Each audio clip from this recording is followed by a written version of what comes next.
Okay sir. அனைவருக்கும் வணக்கம். மழையை பார்க்க நல்ல மழை பெய்யுது. இந்த நேரத்தில் கூட இவ்வளோ மீடியா வந்திருக்கிறீங்க. எல்லாருக்கும் என்னுடைய மனமார்ந்த நன்றிகளை தெரிவித்துக் கொள்கின்றேன். நம்முடைய மாவட்ட தலைவர் அண்ணன் PC பாண்டியன் அவர்கள் இருக்கிறாங்க. அதே மாதிரி நம் சகோதரர் அஜித், அப்புறம் மற்ற எல்லா தேனி மாவட்ட நிர்வாகிகள் எல்லாம் இருக்கிறாங்க. எனக்கு ஒரு மிக சந்தோஷமான ஒரு இது என்னன்னா, தேனிக்கு வரணும் அவ்வளோ சந்தோஷம்.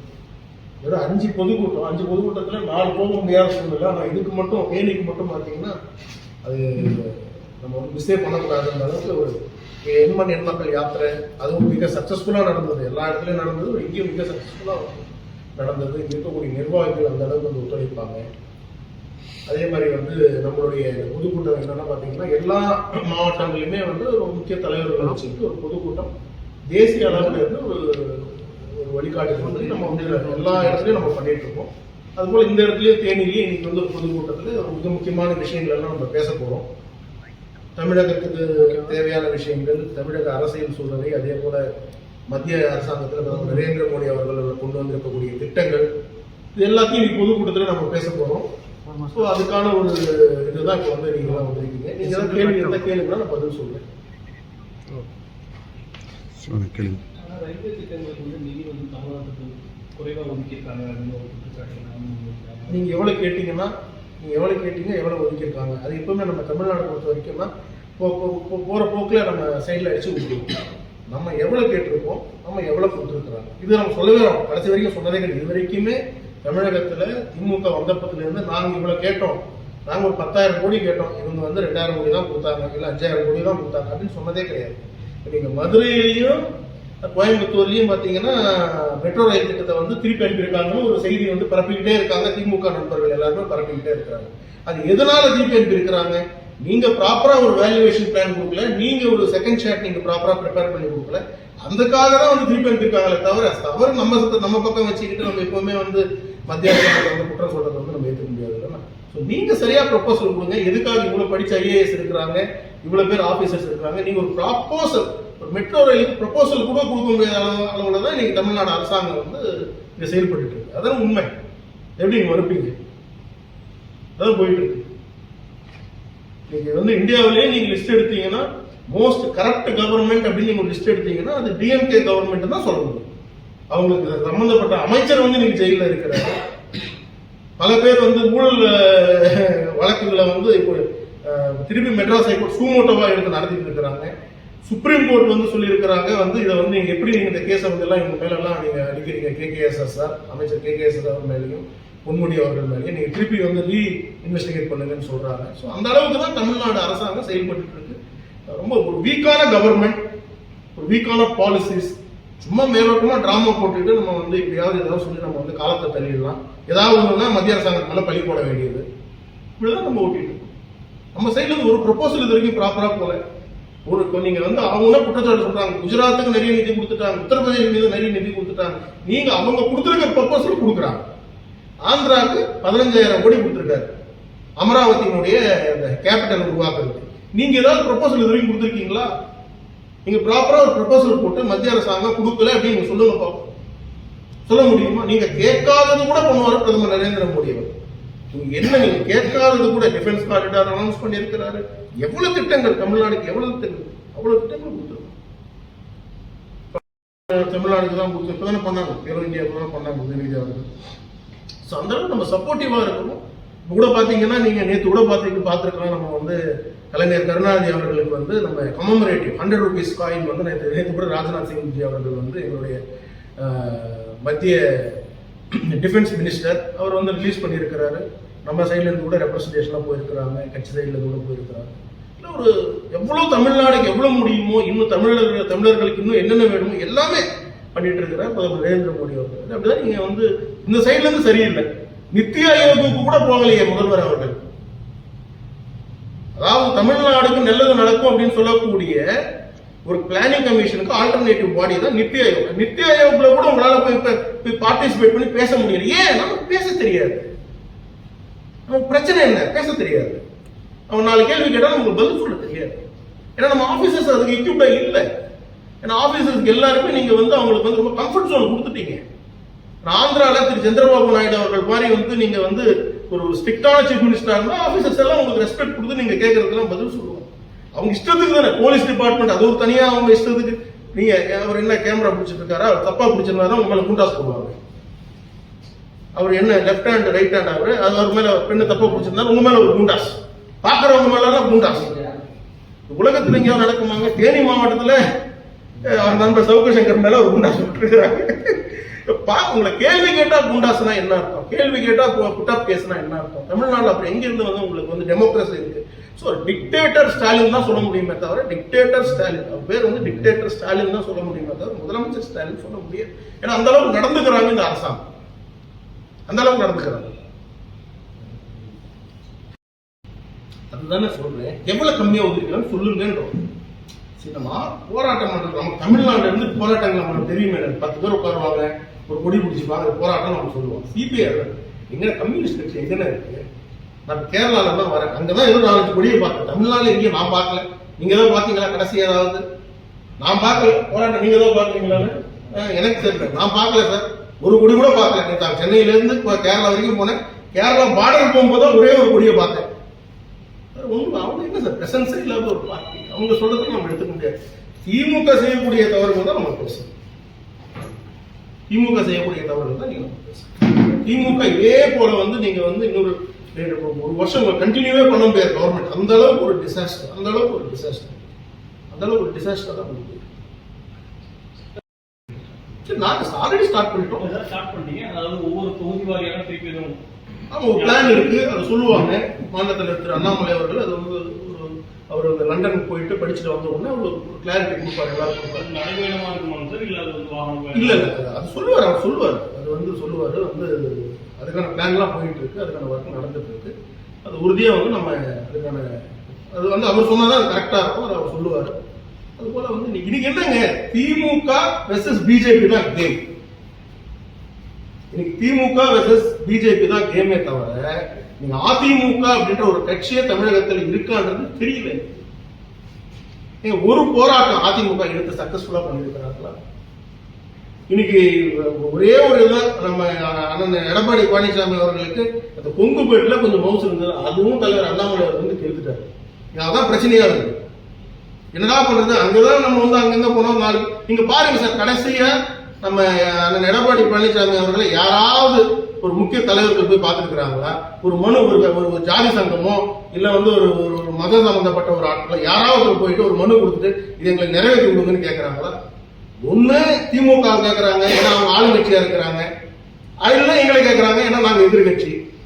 இன்னைக்கு மக்கள் எங்களுக்கு தான் எதிர்கட்சி ஸ்டேட்டஸ் கொடுத்துருக்காங்க. நீங்க வேணா அசம்பிளியில வந்து நான் தான் எதிர்கட்சி தலைவர்னு சொல்லிக்கலாம். ஏங்க நான் தேனியில இருந்து சொல்றேங்க, இன்னைக்கு தேனியில இருந்து சொல்றேங்க. உண்மையான அதிமுக தொண்டர்கள் எல்லா அமைச்சர்களோட நான் பழகிருக்கேன். எல்லாரும் இப்பயே டச்சில தான் இருக்கிறாங்க. எல்லாரும் சொல்றது ஒன்னே ஒண்ணுதான், உண்மையான அதிமுக தொண்டர்கள் எல்லாரும் சொல்றது அந்த கட்சிக்கு தலைவர் ஆகக்கூடிய ஒரே ஒரு தகுதி யாருக்கு இருக்கு அப்படின்னு பாத்தீங்கன்னா ஒரே ஒரு மனிதருக்கு மட்டும்தான் இருக்கு. அது அண்ணன் ஓபிஎஸ் அவர்களுக்கு தான், தவிர வேற யாருக்கும் கிடையாது. எடப்பாடி பழனிசாமி அவர்களுக்கு இன்னைக்கு ஐடென்டி கிரைசிஸ். அதான் பிரஸ் முன்னாடி வந்து என்ன சொல்றாரு, நாங்க எங்க தலைவர் அவர்கள் வந்து ராஜ்பவனுக்கு வந்து இவரு ஸ்டாலின் அவர்கள் வந்து வரமாட்டேன்னு சொன்னதுக்கு வந்து நாங்க பேசி என்னமோ லாபி பண்ணி செட் பண்ணி கொடுத்தோம். இதெல்லாம் தேவை, இதெல்லாம் வந்து முன்னாடி முதலமைச்சர் பேசக்கூடிய பேச்சா இது. நாங்க வந்து அவங்களுக்கு ஃபேவர் பண்றோமா? எங்க 2 பேருக்கு வந்து ஒரு சீக்ரெட் அலைன்ஸ் இருக்கா? 2017 இதே மாதிரி கமமரேட்டிவ் காயின் வந்து எம்ஜிஆர் அவர்களுக்கு கொடுத்துருக்கிறோமே. அப்ப என்ன அதிமுகவும் பிஜேபி அலைன்ஸ்ல இருக்கோமா? நாங்க அலைன்ஸ் இருந்தா 2019 தான் அலைன்ஸ். 2017 நீங்க கேட்டீங்க கொடுத்தோம். இந்த 100 ரூபீஸ் கமமரேட்டிவ் காயின் வந்து ஒரு அது வந்து அந்த அப்ளிகேஷன் ப்ராப்பரா இருந்து அதுக்கான டாக்குமெண்ட் ப்ராப்பரா இருந்து கவர்மெண்ட் அப்ளை பண்ணா யாருக்கா இருந்தாலும் கிடைக்காது. அது ப்ராப்பரா இருக்கும், அப்ளிகேஷன் ப்ராப்பரா இருக்கும், அதுக்கான எலிஜிபிலிட்டி ப்ராப்பரா இருக்கும். கலைஞர் கருணாநிதி அவர்கள் வந்து எவ்வளவு பெரிய தலைவர், அவர் கொடுக்கறது என்ன தப்பு இருக்கு? அதுக்கு என்ன கிரிட்டிசைஸ் பண்றீங்க? Government to government, BJP to DMK கிடையாது. நான் இன்னைக்கு சொல்றேன் சார், டிஎம்கே அப்படின்னா என்ன? டி ஃபார் என்னது? D for drugs, M for money swindling, K for கட்ட பஞ்சாயத்து. டிஎம்கே அப்படின்னா என்ன? D for drugs, M for money spindling, K for கட்ட பஞ்சாயத்து. இதுதான் திமுக, இதுதான் பிஜேபியினுடைய நிலைப்பாடு. பிஜேபியுடைய ஸ்போக்ஸ் பர்சன் சொல்றேன். இதோ ஒரு நல்ல விஷயம் பண்ணிட்டோம். நீங்க கூட தான் ஸ்கூட்டர் கொடுத்தீங்க. பிரதமர் நரேந்திர மோடி அவர்கள் நிக்கலையா? ஏங்க ஒரு உண்மை சொல்றீங்க. எல்லாம் என்ன சொல்றாங்க, பாத்தீங்களா கலைஞர் கருணாநிதி அவர்கள் கொடுத்துட்டாங்க, ஸ்டாலின் அவர்களும் முதல்வர் அவர்களும் ஐயா ராஜ்நாத் சிங் அவர்களும் 2 பேரும் ஃப்ரெண்ட்லியா பேசிக்கிறாங்க. மேடம் ஜெயலலிதா அவர்கள் பார்க்கறதுக்கு வரலையா பிரதமர் நரேந்திர மோடி அவர்கள்?